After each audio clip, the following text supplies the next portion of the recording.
Línguas estranhas ou línguas estrangeiras? Toda a verdade você encontra nesse vídeo.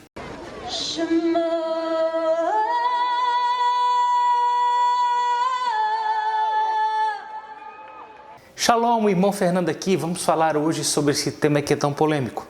Línguas estranhas ou línguas estrangeiras? Algumas denominações dizem que não existem línguas estranhas, e sim línguas estrangeiras, né? Eles dizem que lá em Atos 2, quando houve a descida da Rua, né, do Espírito do Eterno, eles foram cheios da presença do Eterno e falaram línguas. E os que dizem, né, alguns estudiosos dizem que aquelas línguas ali são línguas estrangeiras, que na verdade o Eterno capacitou eles a falar línguas que pudessem ser ali entendidas. E há um versículo que sustenta isso, que diz que várias pessoas que estavam ali dizendo, não são esses homens galileus?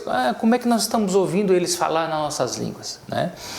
E existe uma linha que diz que, na verdade, as línguas são estranhas, né? Que quando se fala ninguém entende. Para isso existem também vários versos que sustentam. Por exemplo, é utilizada a palavra interpretar e não traduzir. Você tem que convir comigo, se fosse uma língua comum seria traduzir, né? Alguém falaria em línguas estrangeiras e isso seria traduzido, certo? Mas a palavra, na maioria das escrituras, principalmente na Brit Hadashah, na Nova Aliança, né, nos escritos nazarenos, a gente vê a palavra interpretar. Então, quando você interpreta, é algo que você tem que ter realmente o dom. E a Escritura fala que tem que ter o dom da interpretação de línguas, para você entender, poder, né? Então, vamos ver o contexto disso, né? O que ocorreu, como apareceu, houve realmente a descida da Ruach HaKodesh, do Espírito do Eterno, e isso capacitou muito a igreja, tá? Isso foi uma ordenança, uma ordem de Yeshua. Ele disse ficar em Jerusalém até que do alto seja revestido de poder, né? Então, uma das manifestações ali foi realmente falar novas línguas, né? Aqueles homens cheios de fé, foram cheios da presença do Eterno. Imagina que coisa linda, né? É como se, né, se fossem línguas repartidas assim, como se fossem focos de chamas de fogo, né? Eles foram cheios, foi algo assim muito maravilhoso. E aí na igreja o que aconteceu? Começou a se falar essas línguas, que eu não vou entrar aqui muito nessa questão se eram estranhas ou estrangeiras, tá? Mas começou a ser praticado um abuso disso, né? Então, como eles estavam muito cheios da presença do Eterno ali no primeiro século, né? Nossos irmãos, né? Os primeiros que eram chamados da seita do caminho, ou, né, os da seita de Yeshua, quando eles se reuniam, a presença do Eterno era muito forte. Então o que acontecia? Dava aquele mover, né? Aquele mover da rua, né? O que era bem normal. E aí um se levantava, o outro se levantava, e um falava, o outro falava, e aí, né, Paulo falou, vamos organizar esse negócio, né? Então, quando vocês se reunirem, né, se no máximo 1, 2 ou 3 falam, e ainda é bom que tenha alguém que interprete, né? Por quê?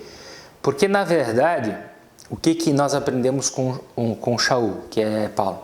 Ele diz o seguinte, olha, se não houver interpretação, não tem proveito nenhum, né? Porque na verdade, agora eu vou falar um pouco do que eu entendo. Eu entendo que a oração em línguas, ela é algo mais para edificação própria do que edificação da igreja, né? Mais edificação própria do que edificação da carral, né? Partindo de um pressuposto se é estranha ou se é estrangeira, mas é algo que o Eterno acrescenta, é um dom que o Eterno acrescenta, né? Então edifica aquela pessoa, né? Então se você fala em línguas, você edifica a si próprio. Inclusive Shaul fala isso, né? Ele diz que quando eu oro em línguas, o meu Rua, o meu espírito ora bem, tá? Então assim, eu não quero fechar esse tema tá? Eu não quero fechar esse tema do dons de línguas estranhas ou estrangeiras. Eu quero que você interaja comigo, tá? Quero que você deixe um comentário aqui. Eu vou fazer algumas perguntas e eu gostaria que você respondesse, tá? Então, primeiro é o seguinte: tratava-se de línguas estranhas ou de línguas estrangeiras? Estranhas, aquela famosa língua dos anjos, que ninguém entende o que se fala, ok? Estrangeiras é como se fosse uma língua, como se nós estivéssemos no Brasil e alguém recebesse o dom de falar inglês e aí poderia ser traduzido. Então, o que você acha? Eram estranhas ou eram estrangeiras? Né? E aí quero perguntar para você também, tá? Você tem o dom de línguas estranhas ou estrangeiras? Ou você já conhece alguém que tem esse dom? Né? Então você coloca aí, irmão Fernando, eu acredito que é língua estranha e eu falo língua estranha quando eu oro. Por exemplo, eu sinto a presença do Eterno e eu oro. Irmão Fernando, eu acredito que é língua estrangeira, mas eu não conheço ninguém que ganhou esse dom. Tá? Veja, quando eu estou falando de dom, amado, eu não estou falando de alguém que tem a capacidade de aprender uma nova língua. Por exemplo, nós estamos aprendendo o hebraico, é diferente. Tá? Quando é um dom, seria o seguinte: o Eterno me dá o hebraico sem eu nunca ter estudado o hebraico. É diferente, é um dom. Tá? Então é nesse sentido. Então eu quero que você... Eu não quero encerrar o assunto nesse vídeo. Depois eu volto aprofundando, mas eu quero começar porque muitos irmãos me perguntam isso. Tá? E eu não vou falar ainda o meu posicionamento final a respeito disso, né? Mas eu quero que você deixe aqui o seu comentário. O que você acha? E, se possível, cita um versículo bíblico. Tá? Não, irmão Fernando, eu acho que é língua estrangeira por causa disso. Não, eu acho que é língua estranha por causa desse versículo aqui, né? Não, irmão Fernando, eu tenho uma experiência com o Eterno. Quando eu oro, eu falo essa língua estranha e isso me edifica e eu fico feliz, isso anima, eu fico alegre, eu fico contente, eu sou renovado. Então, me conte a sua experiência a respeito desse tema, ok? Eu quero que você, pedir para você deixar aqui embaixo um comentário.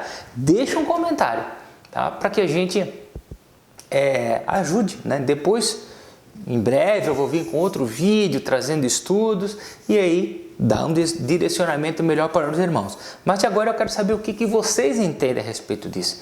Se vocês acham que é estranha, se vocês acham que é estrangeira, né? Se alguém de vocês fala a língua estranha, né? Se você conhece, já viu alguma experiência de falar a língua estranha e de alguém interpretar, né? Ou de falar uma língua estrangeira e de alguém traduzir, né? Sobre a perspectiva de dom. Tá bom? Não sobre a perspectiva de alguém que aprendeu. Ok? Então, Shalom, eu conto aqui com seus comentários, né? Cite um versículo bíblico, cite um versículo bíblico daquilo que você acha, por que você acha que é estranha, por que você acha que é estrangeira, porque isso vai nos ajudar e vai ajudar também os nossos outros irmãos. Shalom.